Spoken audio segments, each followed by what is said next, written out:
Bismillahirrahmanirrahim. Assalamualaikum warahmatullahi wabarakatuh. Saya salam sekali lagi nggih Bapak Ibu. Kayaknya lemes-lemes ini semuanya. Yang jawab salam saya dengan semangat. Kalau jomblo saya doakan enteng jodoh. Yang sudah nikah saya doakan semoga pasangannya setia, suaminya tidak minta nikah lagi, anaknya soleh dan soleha, hutang-hutangnya lunas, bisa haji, bisa umroh, meninggalnya husnul khatimah, dan yang terakhir masuk surga. Bapak Ibu sekalian, Assalamualaikum warahmatullahi wabarakatuh.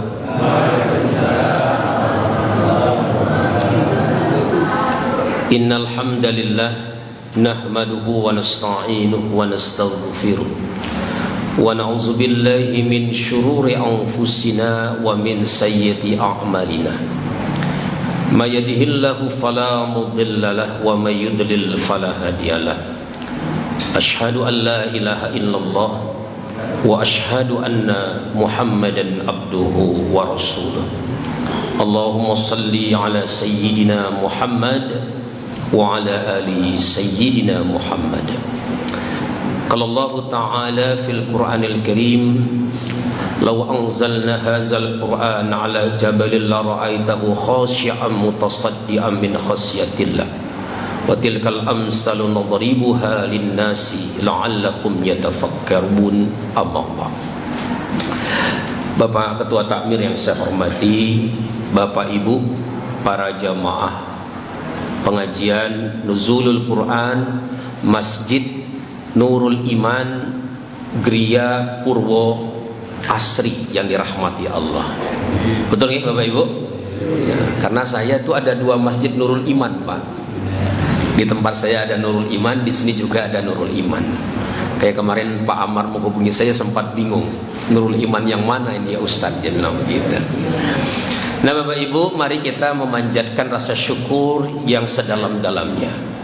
Alhamdulillah pada kesempatan hari ini kita sudah menuntaskan 16 hari perjalanan spiritual kita di dalam bulan suci Ramadan ini. Mudah-mudahan Allah subhanahu wa ta'ala menerima amal soleh kita, mengampuni dosa dan kesalahan-kesalahan kita, dan menguatkan kita untuk bisa menyelesaikan Ramadan ini dengan sebaik mungkin. Karena Bapak Ibu, tidak pernah ada kata esok. Bagi seorang muslim itu, dia harus melakukan yang terbaik hari ini. Yang lalu sejarah, yang ke depan itu ghaib, yang sejati adalah yang hari ini, ya. Dan maka Bapak Ibu, benar apa yang disampaikan oleh Bapak Ketua Takmir tadi, kita harus mengencangkan ikat pinggang agar benar-benar waktu yang tersisa ini termanfaatkan dengan sebaik mungkin. Setuju Bapak Ibu? Nah, sambil saya ngasih pengajian, monggo dinikmati snacknya Bapak Ibu. Insya Allah pengajian sambil menikmati snack cepat masuk, ya. Snacknya Bapak Ibu sekalian. Lalu salawat dan salam mari kita haturkan kepada suri tauladan kita, baginda Nabi besar Muhammad sallallahu alaihi wasallam, beserta segenap keluarganya yang mulia, sahabat-sahabatnya yang terkasih, dan semoga kelak dengan izin Allah kita akan mendapatkan syafaat dari beliau manakala kita kembali kepada Allah subhanahu wa ta'ala. Mari Bapak Ibu kita awali dengan membaca sholawat dulu kepada beliau, ya. Saya dulu, nanti Bapak Ibu yang ikuti, nggih. Sallallahu ala Muhammad, sallallahu alaihi wasallam, sallallahu ala Muhammad, sallallahu alaihi wasallam. Sama-sama monggo. Sallallahu ala Muhammad, sallallahu alaihi wasallam, sallallahu ala Muhammad, sallallahu alaihi wasallam. Sekali lagi Bapak Ibu, sallallahu ala Muhammad, sallallahu alaihi wasallam, sallallahu ala Muhammad, sallallahu alaihi wasallam. Kejadiannya kurang lebih pertengahan tahun 2024. Suatu ketika Bapak Ibu, saya diundang memberikan kajian Ahad pagi di daerah Kulon Progo, Kalibawang. Tahu Bapak Ibu? Tahu nggih? Nah saat itu Bapak Ibu, saya ingat betul acaranya luar biasa. Jamaah yang hadir menyimak kajian pada saat itu 800 orang lebih Bapak Ibu. Dan saya memberikan pengajian Pak bukan di masjid tapi di tanah lapang. Jadi sudah kayak khutbah Idul Fitri kira-kira begitu Pak. Nah wajar Bapak Ibu karena acara itu diinisiasi oleh 8 masjid yang ada di daerah Kalibawang itu dan digerakkan oleh teman-teman dari Muhammadiyah ya. Nah Bapak Ibu, selesai pengajian saya itu didatangi oleh seorang bapak-bapak pun sepuh, sarungan ya Pak nggih. Lalu dia matur kepada saya, Ustadz, kalau suatu hari kami ngundang Ustadz ceramah di puncak menoreh, kira-kira bisa nggak Ustadz? Saya jawab, insya Allah Pak, dengan senang hati. Nah Bapak Ibu, beliau sumringah. Lalu tak lama kemudian Bapak Ibu, ada seorang bapak-bapak lain lebih muda usianya mendekati kami.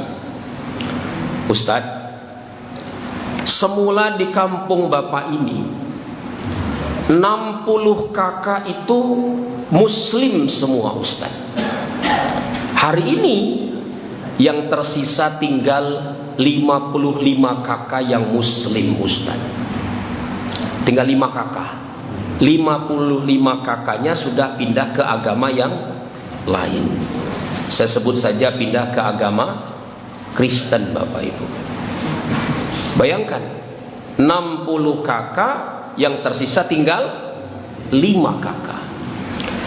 Saya Bapak Ibu mendengar berita yang disampaikan oleh Bapak ini, makin miris ketika beliau mengatakan dari 5 kakak ini Pak Ustadz, 2 sempat keluar dari Islam lalu masuk Islam lagi. Nah Bapak Ibu, rasanya kita semua akan terperanjat mendengar berita yang semacam itu.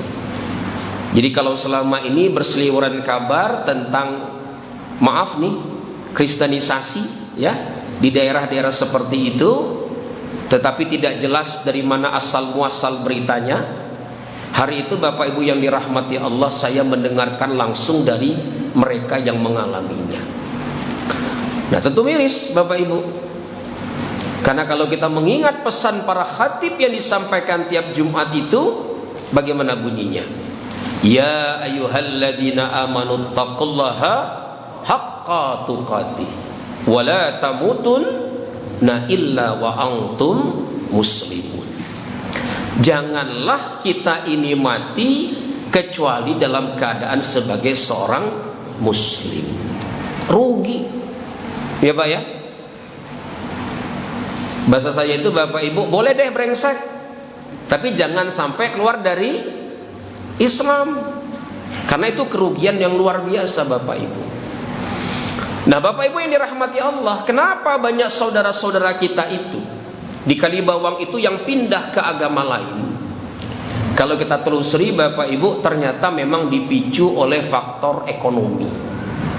Banyak di antara mereka itu yang berada pada posisi prasejahtera. Itu bahasa halusnya Pak. Bahasa kasarnya miskin Bapak Ibu sekalian ya. Nah jadi kalau orang sudah miskin itu sangat mungkin dia pindah ke agama lain. Makanya Bapak Ibu yang dirahmati Allah, ada doa yang diajarkan baginda Rasulullah. Insya Allah kalau Bapak Ibu baca doa ini, Bapak Ibu menjadi orang yang terhindar dari kemiskinan. Mau nggak Bapak Ibu? Mau aja atau mau banget kira-kira? Mau banget, ya. Tapi saya yakin Bapak Ibu mungkin ada yang sudah hafal doa ini. Allahumma inni a'udzubika minal kufri wal faqr wa a'udzubika min adzabil qabr la ilaha illa anta. Sudah hafal dong doanya Bapak Ibu? Belum. Jangan manggut-manggut tapi nggak hafal Pak ya. Nah, jadi lebih bagus Ibu Bapak kita baca bareng-bareng nggih. Siapa tahu Bapak Ibu bisa mengamalkannya setelah ini. Allahumma inni a'udzubika minal kufri wal faqr wa a'udzubika min adzabil qabr la ilaha illa anta. Ya Allah, aku berlindung kepadamu dari kekufuran dan kefakiran, dan aku berlindung kepadamu dari siksa kubur. Hanya tiada Tuhan melainkan Engkau. Ya Pak ya. Nah, di penggalan pertama doa itu Bapak Ibu disebutkan Nabi mengajarkan kita berlindung dari dua hal. Yang pertama, berlindung dari kekufuran dan kefakiran. Orang yang kufur Bapak Ibu, sangat besar kemungkinan jiwanya jadi fakir. Fakir di sini Bapak Ibu bukan berarti harus miskin. Tapi ketika kita tidak pernah merasa cukup dengan apa yang kita miliki, Bapak Ibu mobilnya banyak, rumahnya lebih dari satu, jabatannya mentereng, tapi kalau orangnya tidak pernah merasa cukup, maka Bapak Ibu sesungguhnya orang tersebut fakir dengan sebenar-benarnya. Ya Pak ya. Jadi dalam agama itu yang namanya fakir itu Bapak Ibu diukur tidak semata-mata dari fisiknya, tapi dari mentalnya seperti apa. Sebaliknya Bapak Ibu, kalau orang itu miskin, sangat mungkin dia menjadi orang yang kufur. Karena itulah Imam Ali pernah mengatakan, kalau kemiskinan itu manusia, kata beliau, saya akan bunuh kemiskinan itu Bapak Ibu. Ya, untuk menggambarkan betapa Imam Ali sadar betul potensi kerusakan yang ditimbulkan oleh kemiskinan. Kemarin kan ada berita terbaru tuh, ada masjid penuh sesak karena mau dapat duit 50.000 Bapak Ibu sekalian. Nah, jadi kalau Pak Takmir kepengen rame masjid ini, adakan aja begitu Pak, insya Allah rame itu, ya gitu, penuh gitu masjid kita.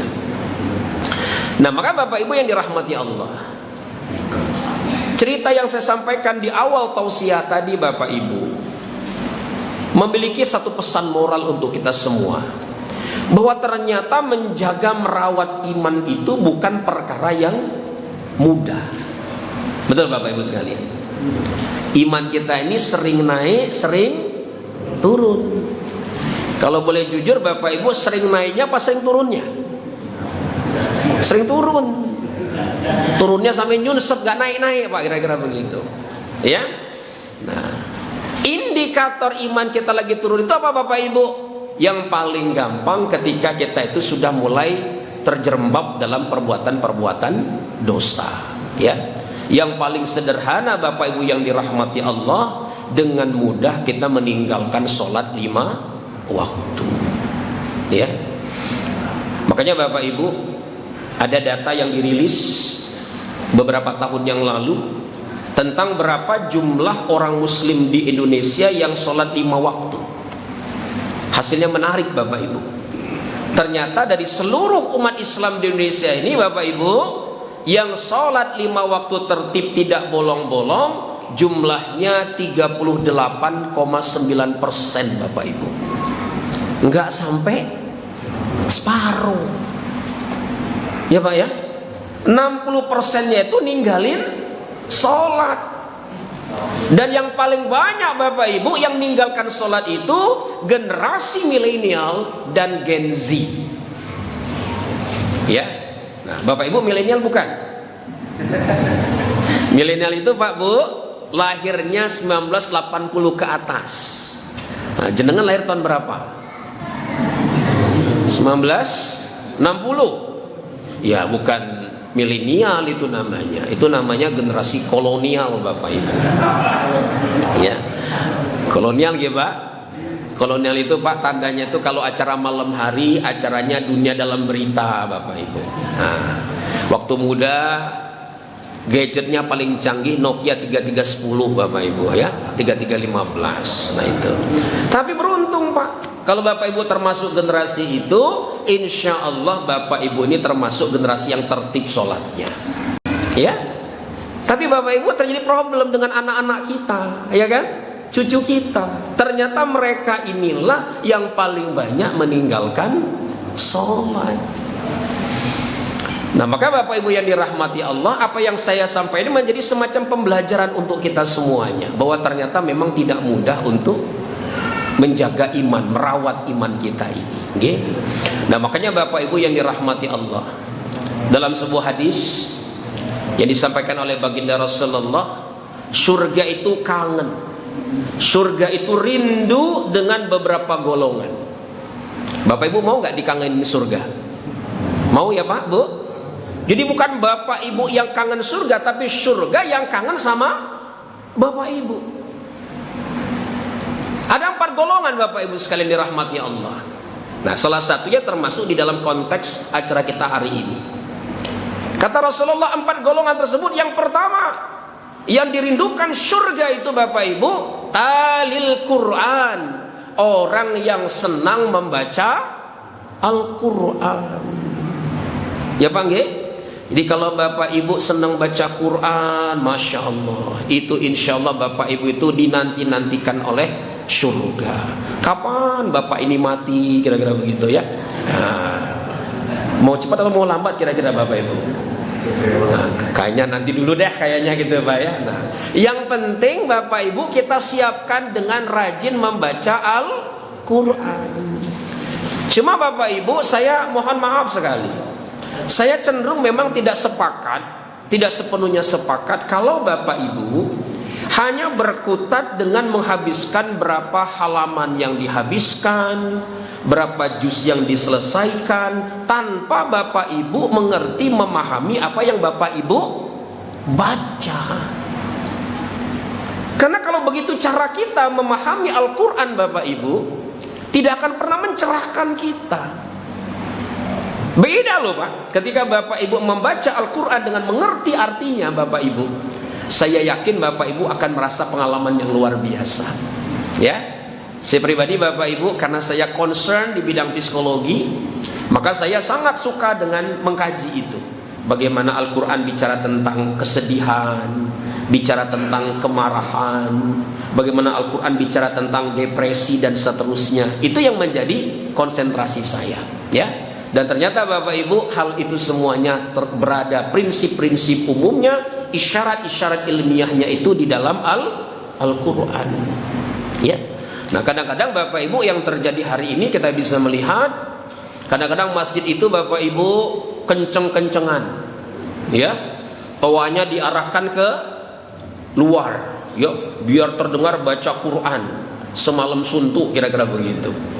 Padahal Bapak Ibu, kalau itu yang kita lakukan, menurut saya tidak sepenuhnya bijak. Di sini kan tidak semuanya Muslim Bapak Ibu, betul nggak?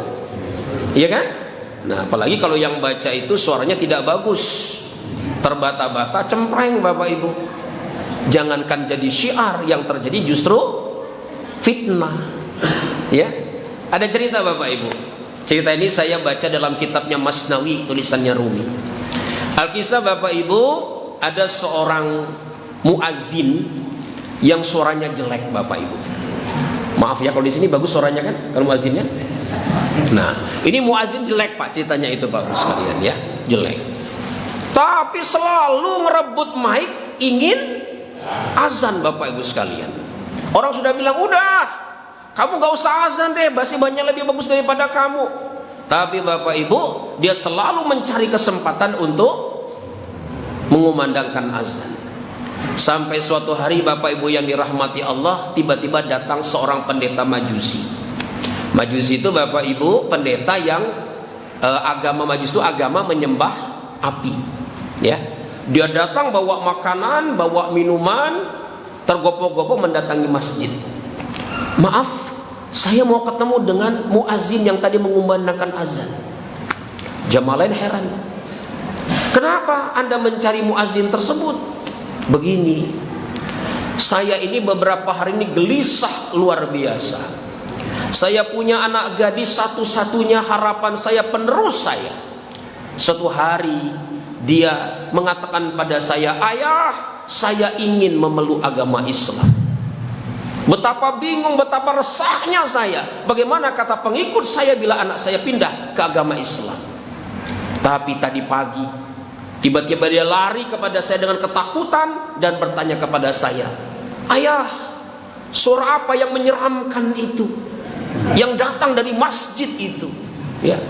Lalu ku jawab, "Nah, itu suara azan dikumandangkan 5 kali sehari semalam untuk memanggil orang muslim sholat di sana."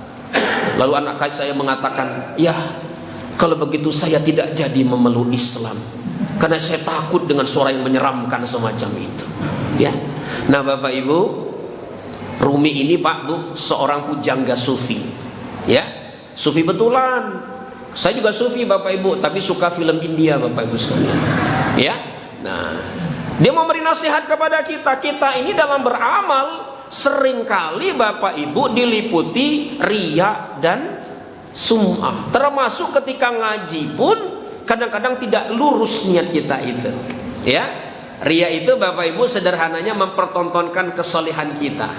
Sum'ah itu menceritakan kesalehan kita. Ya. Sama-sama tapi Pak, dua-duanya orientasinya itu mendapatkan pujian sanjungan dari orang lain. Ambil contoh misalnya Bu ya, Ibu buat status di WA, "Alhamdulillah pagi ini sudah sholat duha 30 rakaat.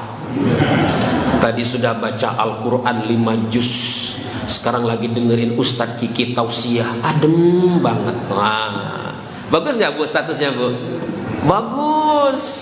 Nanti pas zuhur buat status lagi, "Masya Allah, suara imamnya merdu banget." Ya, luar biasa. Padahal yang namanya sholat zuhur tidak ada imam yang merdu Bapak Ibu. Iya kan? Karena cuma baca takbir sama salam, kan begitu. Nah, maka Bapak Ibu seringkali kita ini model beragamanya seperti itu.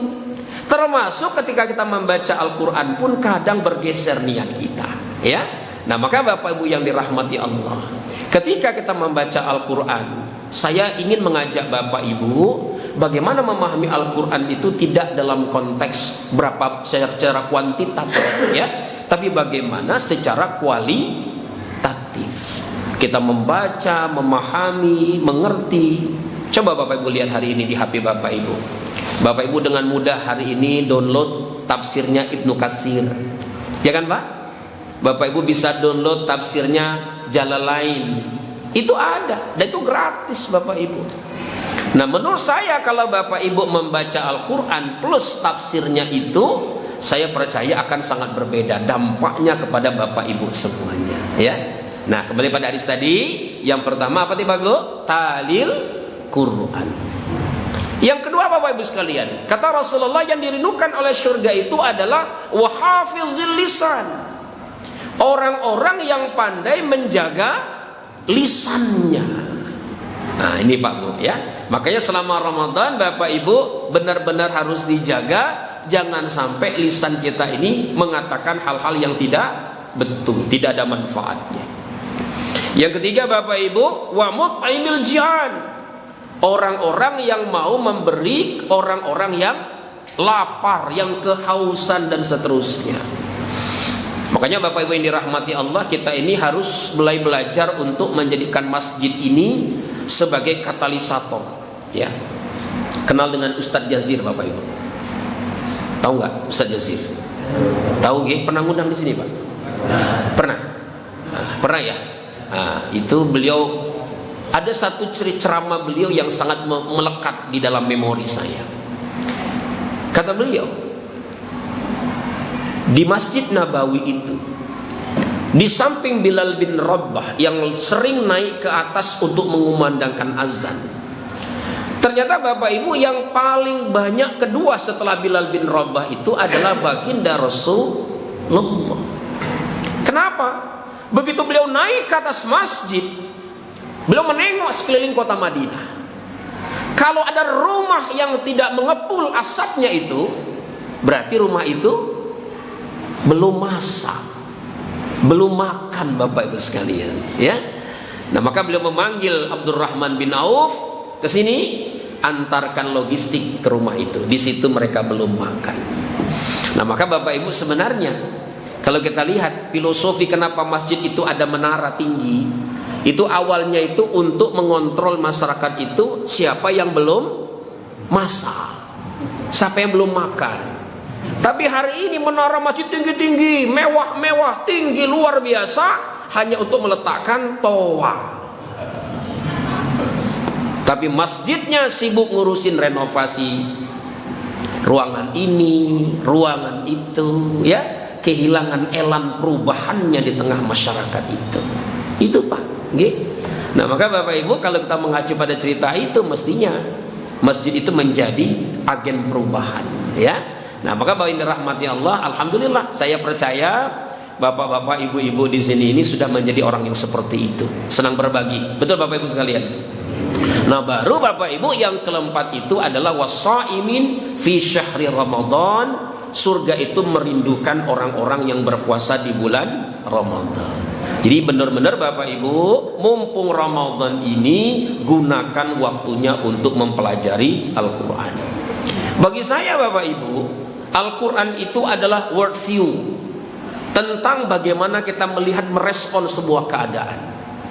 Dalam kasus yang tadi saya sampaikan, kenapa Bapak Ibu banyak saudara kita yang meninggalkan sholat, keluar dari Islam itu? Kata Imam Al-Ghazali di dalam Minhajul Abidin, setidak-tidaknya 3 sebabnya Bapak Ibu. Apa yang pertama Pak?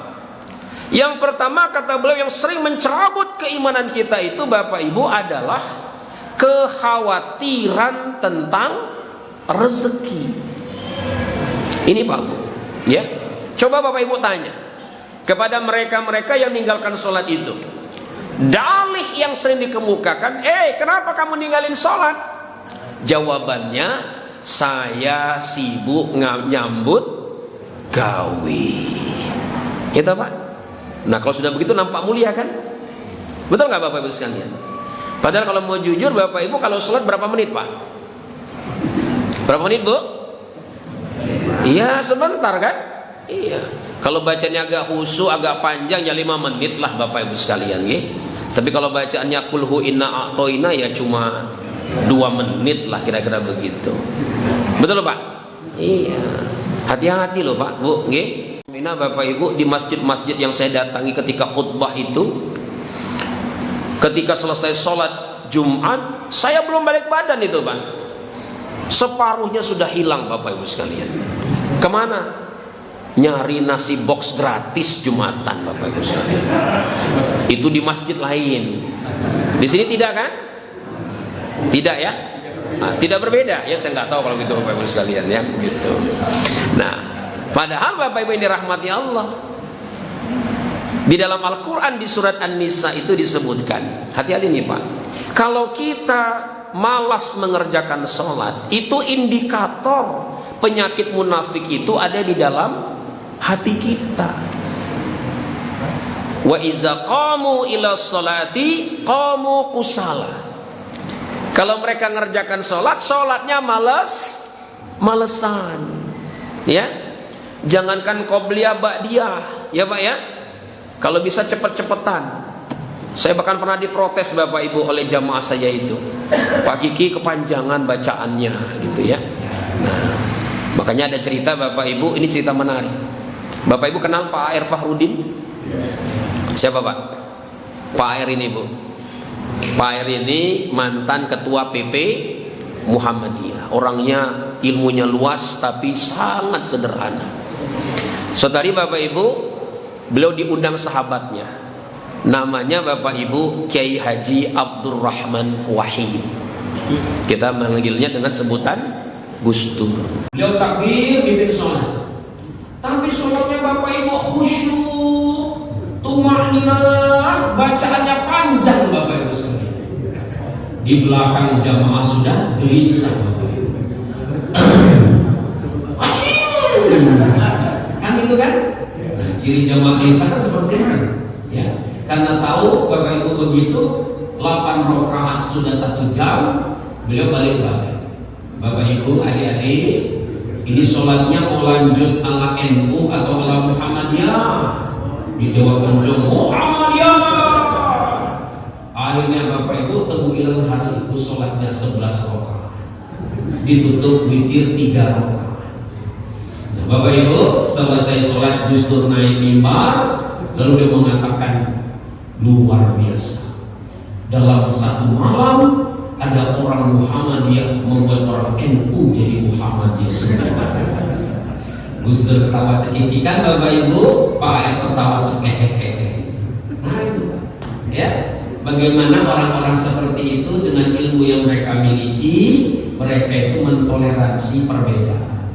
Ya Pak ya, jangan sampai nih kita yang ilmunya masih dangkal, bacaan Qur'annya belum sempurna, ya kan? Mudah menendahkan orang yang berbeda paham dengan kita. Setuju Bapak Ibu? Akur G, ya, gak perlu buat Nurul Iman versi 2, 3 ya. Nah, tadi Bapak Ibu sekalian. Jadi Bapak Ibu sekali lagi, ketika kita ingin mengalami kondisi kesulitan, ingin merawat iman itu, kata Al-Quran Bapak Ibu, jangan pernah mengkhawatirkan perkara rezeki. Sebaliknya Bapak Ibu, Al-Quran menyuruh kita itu menunaikan sholat. Coba lihat Bapak Ibu dalam surah Al-Quran surat Toha 132.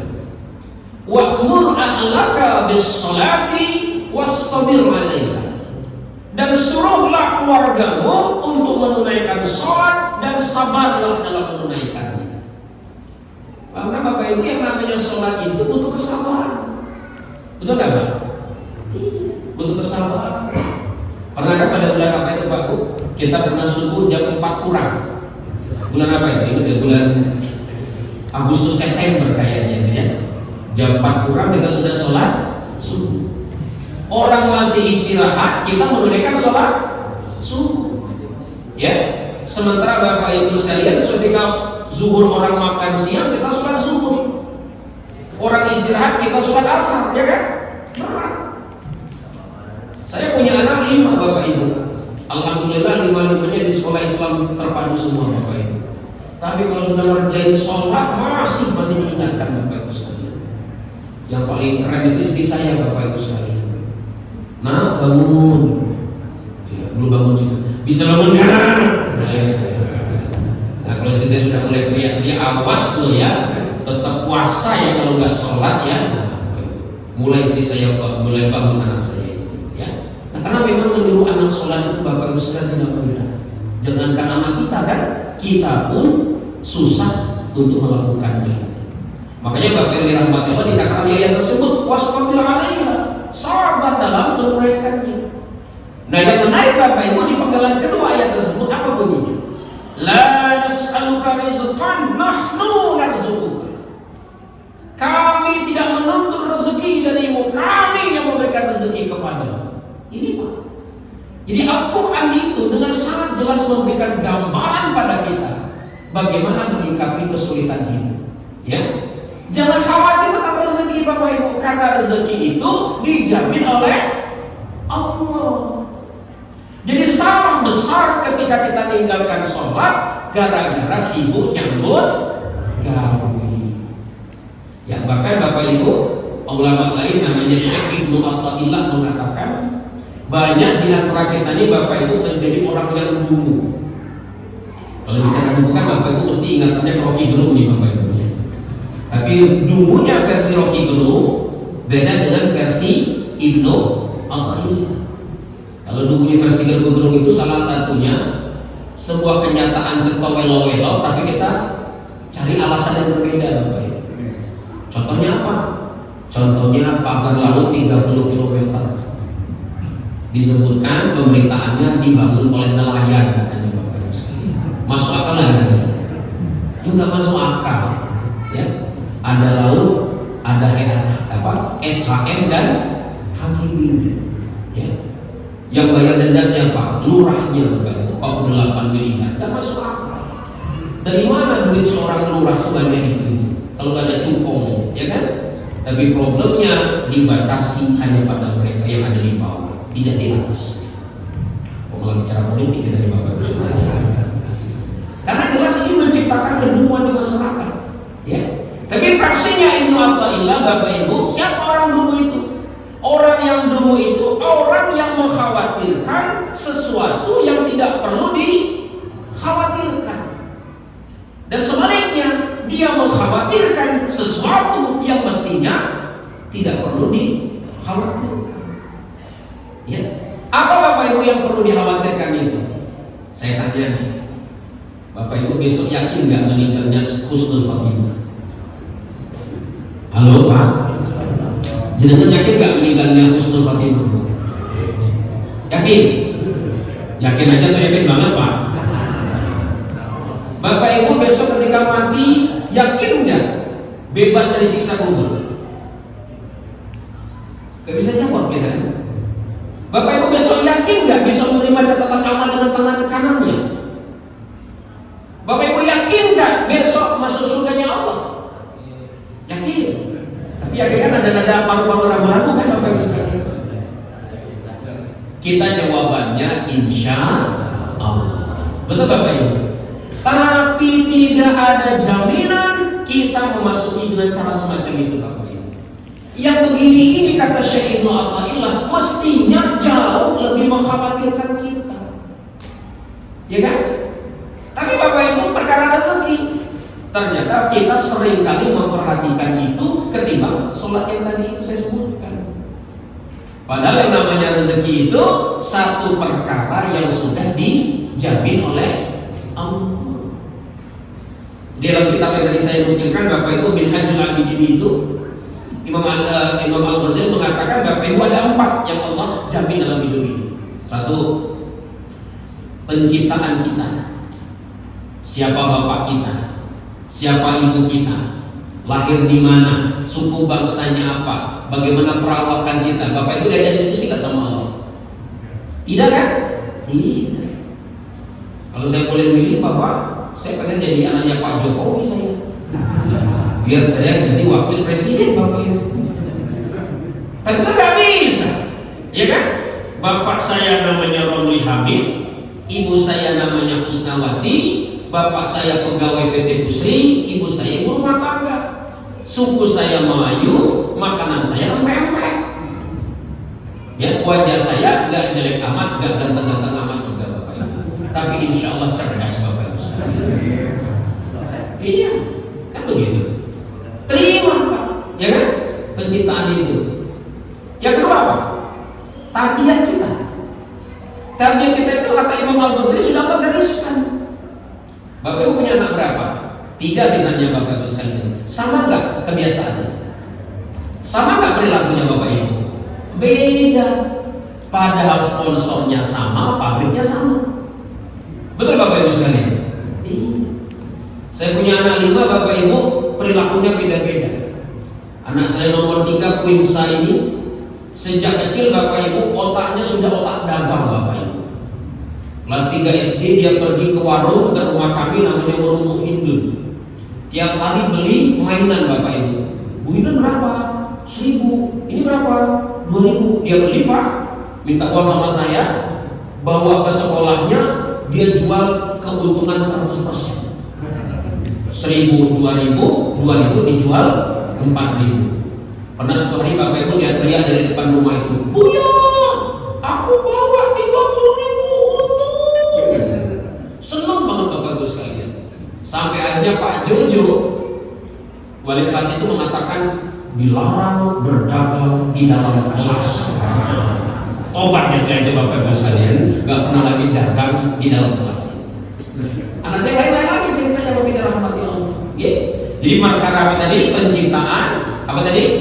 Tabiat itu sudah menggariskan. Termasuk yang ketiga Bapak Ibu, perkara rezeki. Rezeki ini pun sebenarnya Allah sudah gariskan. Makanya Bapak Ibu kita diajarkan baca Quran dong. lihat Al-Quran bicara dong, ya. Karena di Al-Quran tersebut sudah banyak dijelaskannya. Cuma Bapak Ibu selama ini penyakit kita itu apa Pak? Kita itu malas baca, punya penyakit yang kata Imam Ali disebut sebagai al-qana'atu bil jahil, merasa cukup dengan kebodohan kita. Bayangkan Bapak Ibu, bodoh, oon, tapi merasa tahu. Gawat gak Pak? Gawat banget itu. Ya, ini bahaya Pak. Jangan sampai kita jadi orang yang seperti itu. Ya, termasuk Bapak Ibu perkara rezeki. Wa ma min dabbatin fil ardi illa Allahi rizquha. Allah jamin selama kita hidup Bapak Ibu, selama itu pula Allah menjamin rezeki kita. Cerita dikit Bapak Ibu, saya sama istri itu penggemar bakso mie ayam Bapak Ibu sekalian. Kami tinggal di Pelosok Kuning, kalau Jalan Kaliurang itu di KM 9,5 Bapak Ibu. Oke? Nah, kami punya langganan bakso Bapak Ibu namanya bakso Pak Aris. Tiap minggu Bu, beli bakso di situ terus gitu. Sampai suatu hari istri saya bilang, "Buya, bosan lah masa beli bakso Pak Aris terus. Gimana kita cari tempat lain Buya?" Saya bilang, "Siap Beb." Saya bilang begitu. Ya begitu Pak. Sama istri saya ayam Beb Pak. Ya, iya, bebek Pak. Ya, bebek. Pak Kamil manggil istrinya apa Pak? Mama, agak besar. Nah, maka istrinya Pak Takmir Pak Kamil. Bu, pulang dari sini minta panggil sama Pak Takmir ayam Beb. Ibu manggil beliau nanti cintaku. Mesra banget kayaknya Bapak Ibu sekalian ya. Nah, Bapak Ibu singkat cerita malam itu kami cari bakso. Keluarlah dari pertigaan itu Bapak Ibu, pertigaan Gandol, melewati tempat bakso yang kami bisa makan di Pak Aris tadi. Saya putuskan ambil ke arah selatan. Saya ketemu bakso Balungan Bapak Ibu, Jalan Kaliurang. Tahu gak Bu? Tahu gak? Nah, mau parkir Bu, kata juru parkirnya, "Nun sewu Pak, pun telas." Nah, jalan lagi Bapak Ibu ke selatan, lihat bakso sebelah kanan jalan kok rodok sepi, meragukan ini. Jalan lagi tanpa terasa sampai perempatan Miroka Kampus. Tahu ya Bapak Ibu? Nah, Miroka Kampus saya ambil ke arah timur, Samirono Pak. Tahu ya Pak? Nah, sampai Samirono ketemu bakso rame banget, bakso warung gini. Motor berjejer parkir.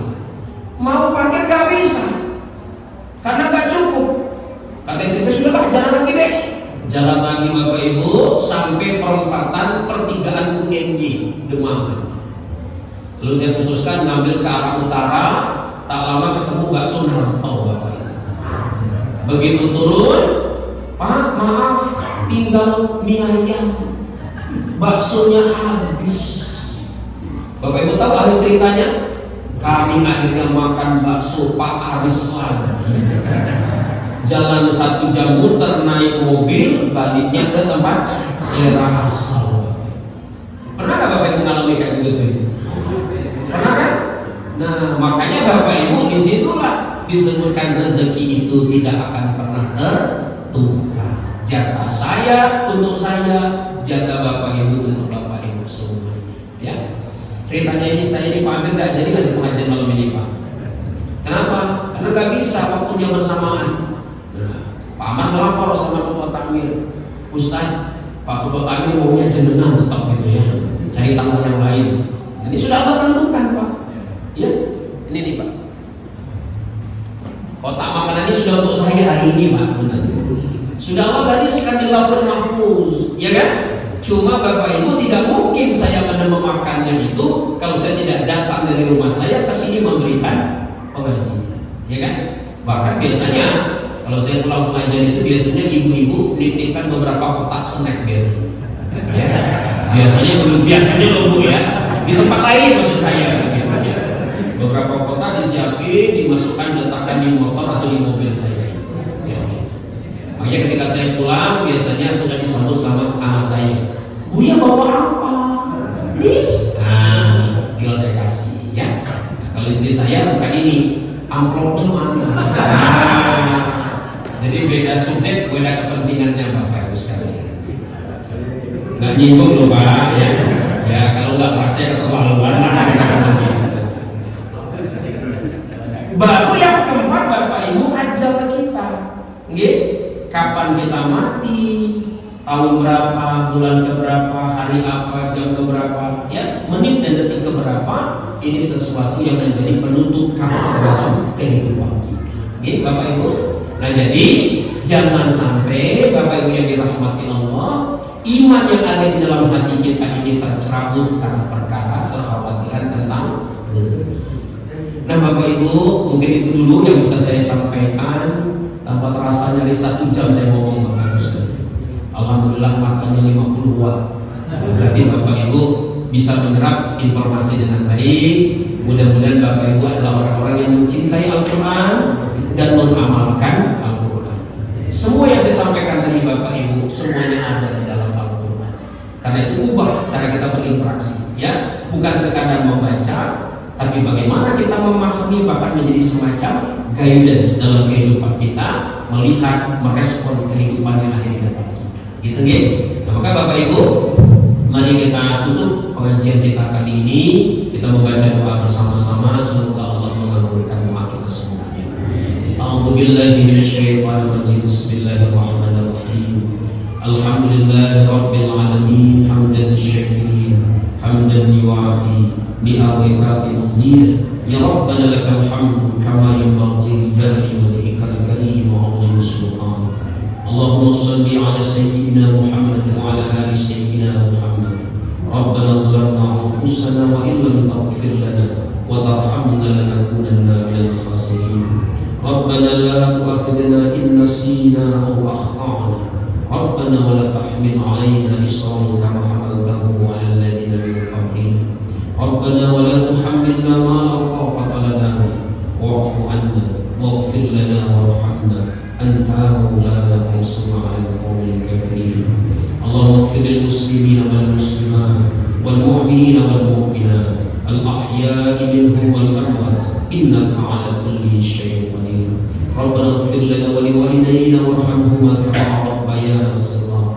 Allahumma innaka 'afuwwun karim tuhibbul afwa fa'fu 'anna. Allahumma innaka 'afuwwun karim tuhibbul afwa fa'fu 'anna. Allahumma innaka 'afuwwun karim tuhibbul afwa fa'fu 'anna ya karim. Rabbana atina fid dunya hasanah wa fil akhirati hasanah wa qina adzaban nar. Wa sallallahu ala sayyidina Muhammad wa ala alihi wa sahbihi ajma'in. Subhana rabbika rabbil izzati amma yasifun. Wassalamun alal mursalin walhamdulillahi rabbil alamin. Demikian Bapak Ibu tausiah yang bisa saya sampaikan. Semoga bermanfaat. Yang benar dari Allah Subhanahu wa taala, yang salah karena kelemahan kebodohan saya selaku manusia. Saya minta maaf kepada Bapak Ibu dan kepada Allah saya banyak istighfar. Ya, mari kita tuntasi dengan membaca doa kifaratul majlis. Subhanakallahumma wa bihamdika asyhadu an la ilaha illa anta astaghfiruka wa atubu ilaik. Sekian dari saya. Wassalamualaikum warahmatullahi wabarakatuh.